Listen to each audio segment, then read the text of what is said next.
오늘 말씀 함께 보겠습니다. 9월 15일 금요일 아침 히브리서 9장 1절에서 10절까지 말씀입니다. 어제 말씀 중간에 제가 언급한 내용이 있는데 모델하우스입니다. 모델하우스는 참 예쁘고 또 모델하우스에 보면 막 꿈이 생기죠. 저 집에 들어가겠구나.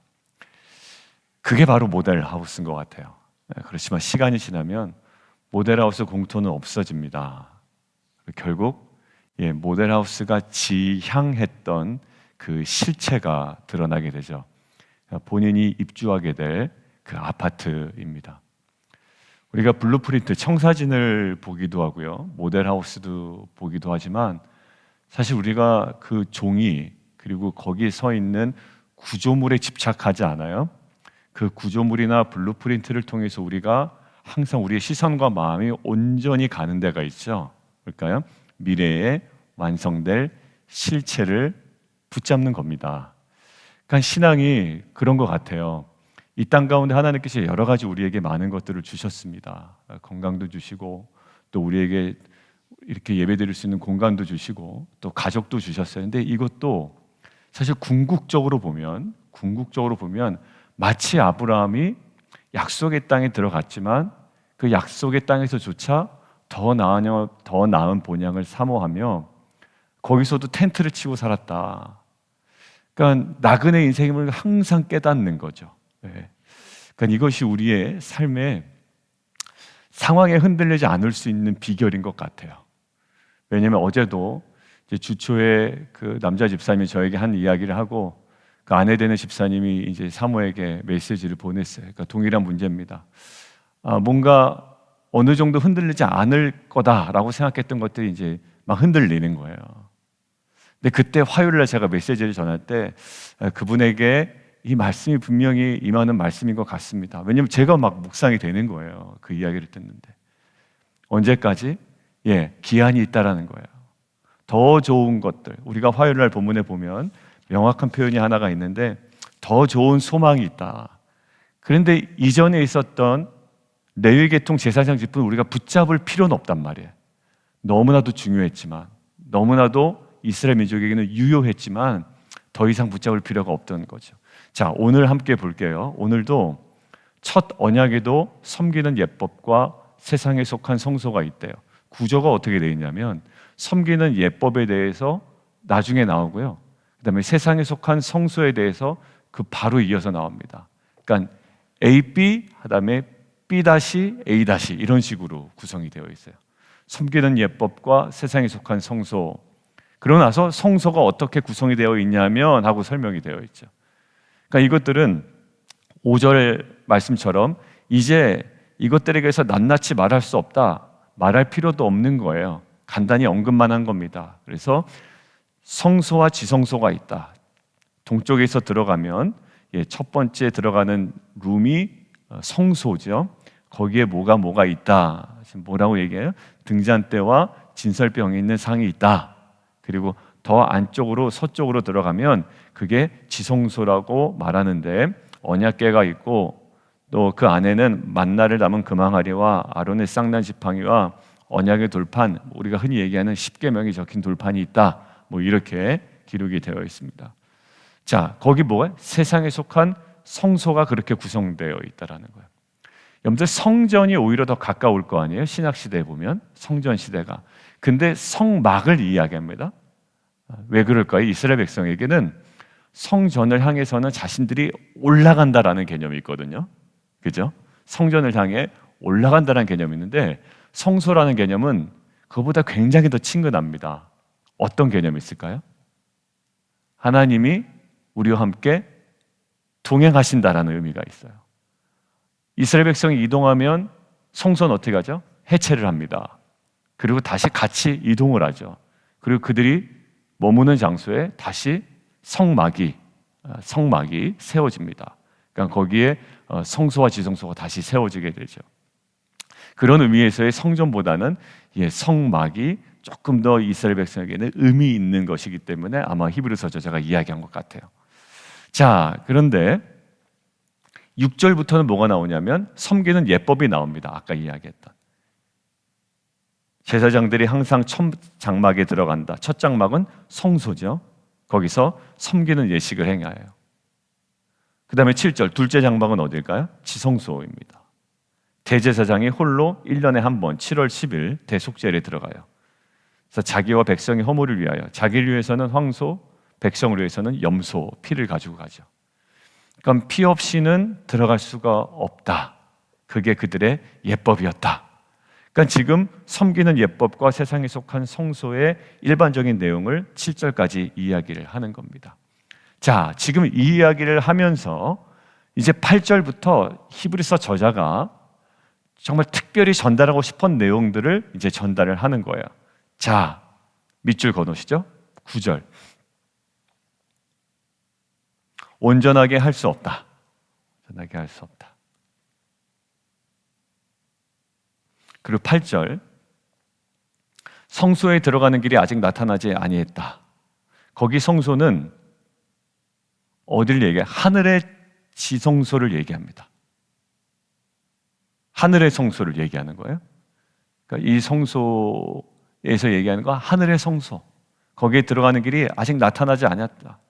첫 장막이라면 얘기한 세상에 속한 성소를 이야기하죠.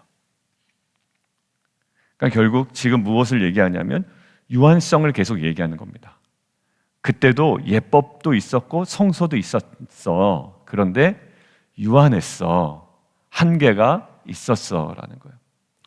하늘의 지성소로 들어가는 길 아직 나타나지 아니하고 온전하게 할 수 없었고, 자 10절 육체의 예법일 뿐이었고, 그러니까 육체를 넘어서 양심까지 정결하고 내면까지 정결할 수가 없습니다. 그러기에 근원적으로 정결해지지 않기에 뭐했죠? 죄를 지면 또 제사를 드려야 되는 거예요. 1년에 한 번씩 정기적인 대속제일이 필요했던 것이에요. 왜? 외적인 정결이었기 때문에 그래요. 내면의 근원적인 정결이 이루어지지 않았단 말이에요. 그러니까 한계가 있었어라는 거예요. 어제도 기도회 때 말씀드렸지만 이스라엘 백성에게서 끊어지지 않는 정도지 하나님 앞에 막 담대히 나갈 수 있는 정도는 아니었단 말이에요. 이 예법이. 근데 신약 시대에 우리가 누려야 되는 가장 큰 혜택이 뭐라고요? 하나님 앞에 담대히 나가는 거라고. 그게 첫 번째 어제 기도 제목이었잖아요. 자, 육체의 예법일 뿐이야. 단순히 외적인 정결은 이루어질 수 있으나 육체를 넘어 양심의 정결까지는 안 돼. 자, 그래서 10절 또 한 군데 밑줄 그어놓을까요? 이건 개혁할 때까지 맡겨둔 것이야.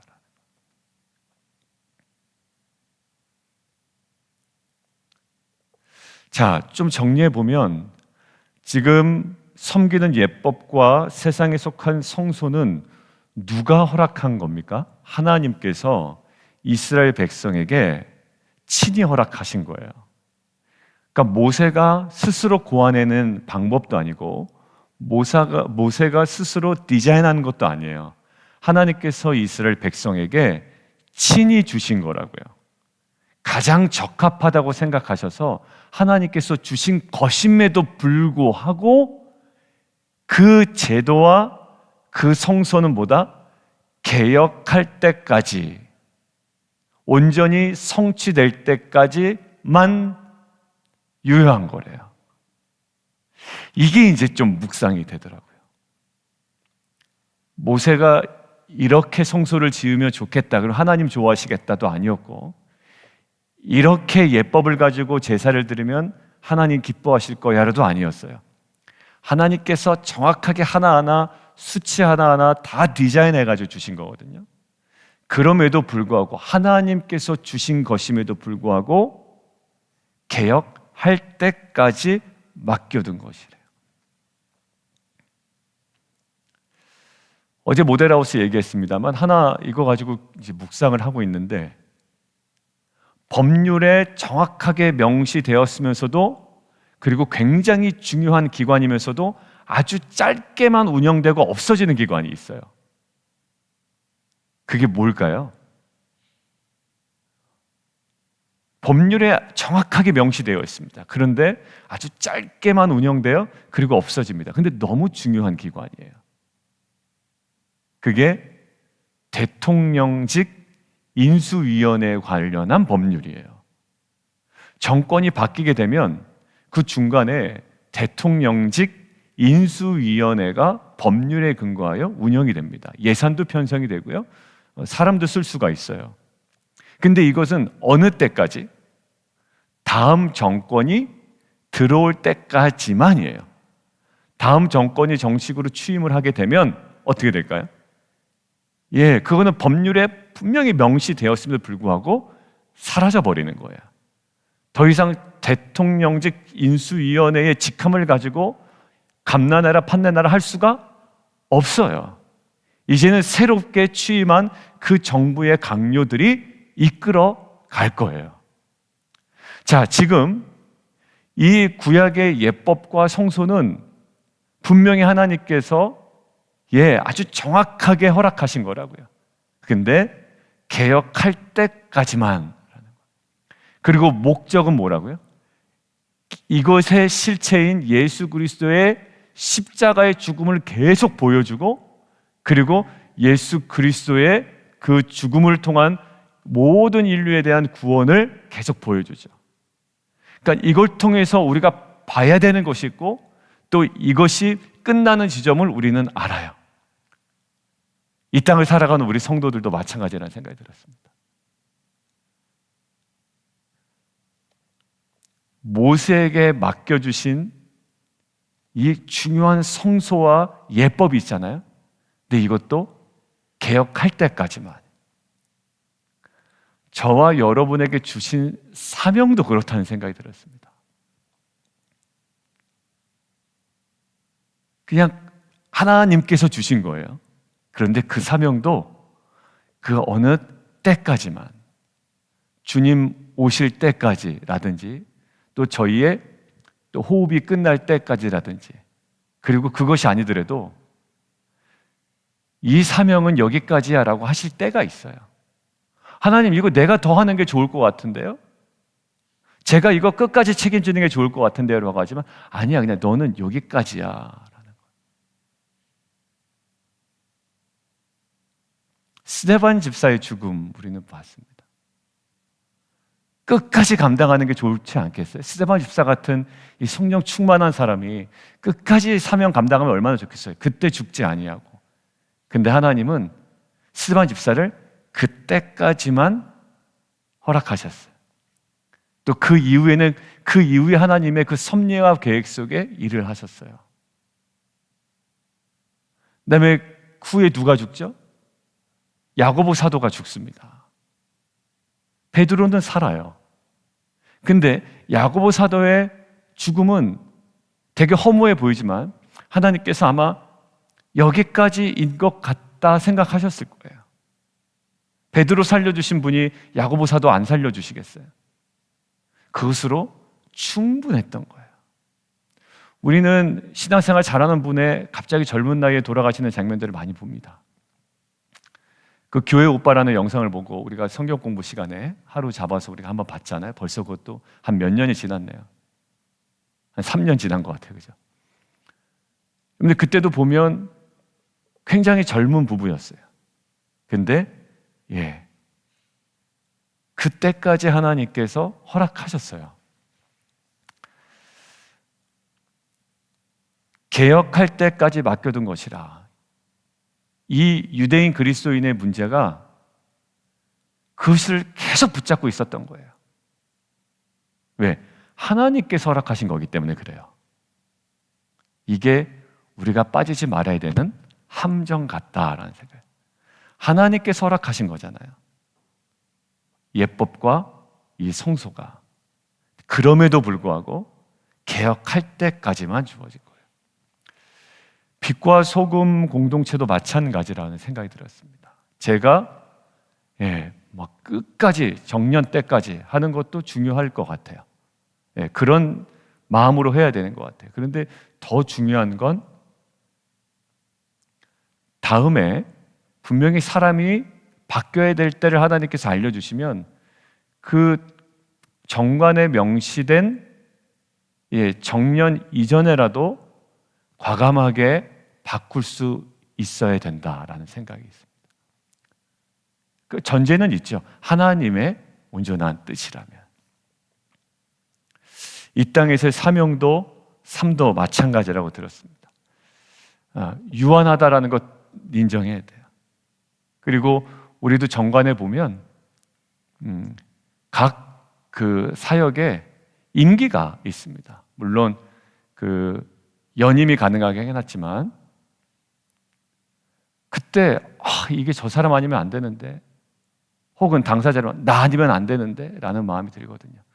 근데 그것도 사실 그렇지 않아요. 그때까지. 왜냐면 교회도 보면 처음에 막 정말 헌신하는 자가 있고요, 또 그 중반부에 또 헌신하는 자가 있어요. 근데 그냥 사람으로 집중을 하면 왜 헌신하다가 지금은 이래? 라고 할 수 있죠. 근데 그렇지 않아요, 여러분. 하나님께서 보내주시고 또 그 사람의 최선을 다해서 섬기던 그런 때가 있어요. 시즌이 있어요. 그러니까 우리가 이 하나님의 때를 안다면 왜 구약의 성소는 무너뜨리셨어? 이렇게 원망할 필요도 없어요. 왜? 원망이 아니라 더 좋은 소망을 주셨잖아요. 어제 그 여자 집사님도 또 제가 만났던 그 남자 집사님도 부부도 이게 이렇게 빨리 올 줄 몰랐죠? 이렇게 흔들릴 줄 몰랐던 거예요. 그러나 하나님께서 흔드시는 분명한 이유는 더 좋은 소망과 특별히 언약 가운데 말씀하신 것들을 다시금 붙잡을 수 있는, 뭘까요? 그게 실체가 아니었거든요, 사실. 그 두 분의 삶 가운데 그게 실체가 아니었고, 오히려 그것들을 통하여 하나님께서 이것들을 흔드시고 새로운 소망들을 발견하게 함을 통해 더 나은 실체를 발견하게 하시는 줄 믿습니다. 사랑하는 성도 여러분, 우리 안에 분명히 첫 장막이 아직도 길을 내지 못했고 온전하게 할 수 없고 단순히 육체의 예법일 뿐이었고, 이것이 개혁할 때까지 맡겨둔 한계가 있어요. 그때까지만이에요. 그러니까 우리는 그때까지만이라는 이 유한성에 절망하는 것이 아니라, 이때까지만이야 라는 이 유한성에 우리가 절망하고 불평하는 것이 아니라, 이 유한성 뒤에는 뭐가 있다? 더 궁극적인 무한한 하나님의 주시는 소망과 실체가 있다라는 확신을 가지고 우리가 나아갔으면 좋겠어요. 저와 여러분도 여기까지야 라고 하면 물러설 수 있는 용기, 저와 여러분이, 그죠? 그리고 여기까지야 라고 할 때 미련두지 않을 수 있는 마음. 그렇지만 단순히 포기하는 것이 아니라 유한성 뒤에 있는 하나님의 궁극적인 분명한 그 실체를 향해서 우리가 소망을 둘 수 있는 저와 여러분 되기를 주님의 이름으로 축원합니다. 여러분들, 우리가 지난 화요일 날 우리가 묵상했죠? 이 땅에서의 장막집이 무너지면 어떻게 된다고요? 그래, 결국 이거 무너질 줄 알았어. 그것의 유한성에 슬퍼한다고요? 그렇지 않아요. 하나님께서 지으신 집, 하늘에 있는 영원한 집이 있는 줄을 아노라 라는 거예요. 맞아요. 그러니까 이 땅에 살아갈 때 하나하나 참 우리에게 여러 가지 일들이 있어요. 좋은 일도 있고 때로는 속상한 일도 있고, 근데 이것들을 통해 하나님께서 계속 보게 하시는 건 있어요. 사람한테 실망할 때도 있거든요. 목사님 그럴 줄 몰랐네. 그럴 줄 몰랐어. 특별히 가까운 배우자한테도 그렇게 느낄 수가 있어요. 그리고 지체들한테도 느낄 수 있습니다. 근데 그때마저도 우리가 무엇을 느끼나요? 계속 그게 유한하구나, 한계가 있구나, 목사나 리더나 장로나 권사나 한계가 있구나. 어디를 봐요? 더 궁극적인 그 지점을 향해 가요. 그때 우리가 고백하는 게 뭡니까? 네, 주님밖에 없습니다. 역시 신실하신 주님밖에 없습니다. 실망해요. 뭐 권사님들이라고 장로님들이라고 뭐 리더라고 목사라고 사실 다 보면 너무 연약해요. 보면 하나같이 연약해요. 근데 그 유한성에 우리가 막 투덜대고 원망하고 탓하는 것이 아니라 그때 가지고 그 이후에 주어지는 더 궁극적인 것들을 우리가 바라보는 거죠. 오늘 말씀 마무리합니다. 은과 금을 얻을까 하여 베드로와 요한을 바라봤던 남에서부터 걷지 못하던 자에게도 무엇을 줍니까? 가장 궁극적인 것을 주죠. 은과 금은 내게 없다. 내게 있는 것을 내게 주노니 나사렛 예수의 이름으로 일어나 걸으라. 모세도 마찬가지고 애굽에서 금은 보화를 많이 누릴 수 있었음에도 불구하고 그것의 유한성을 이미 깨달아 버린 거예요. 그러니까 자기의 민족과 함께, 백성과 함께 고난받는 것을 애굽의 보화보다 더 귀하게 여겼다라는 거예요. 그것의 유한성을 깨닫는 거예요.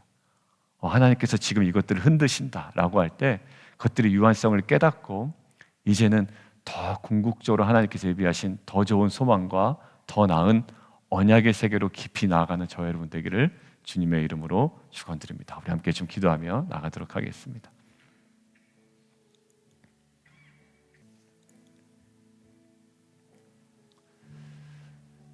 우리 시간 함께 기도하기를 원하는데 계속 오늘 하나님께서 직접 모세를 통하여 이스라엘 백성에게 허락하신 성소와 예법의 한계를 얘기하시죠.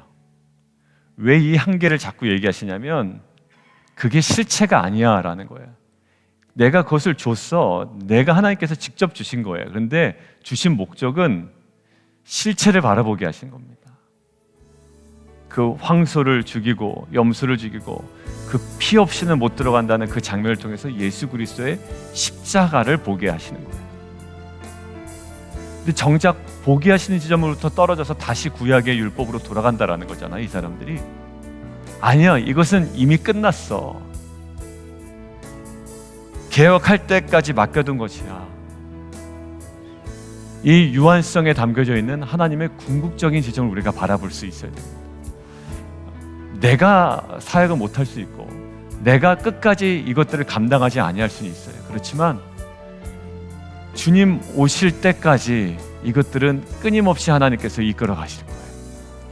그리고 결국 하늘에 땅에 있는 장막집이 무너지면 속상해하는 것이 아니라 하나님께서 지으신 집, 정말 그 하늘에 장막집이 있는 줄 우리가 안다라고 하잖아요. 우리의 삶은 이 땅에 살아가지만 그 더 나은 본향을 향한 분명한 소망이 이 땅에서의 유한성을 이기는 가장 강력한 능력이요 또 힘이요 지혜인 줄 믿습니다. 하나님, 오늘 우리의 영의 눈을 열어주셔서 하나님 그러한 신앙으로 살아가는 귀한 공동체 되게 하여 주옵소서. 우리 주님 이름 한번 부르고 함께 기도하며 나가도록 하겠습니다.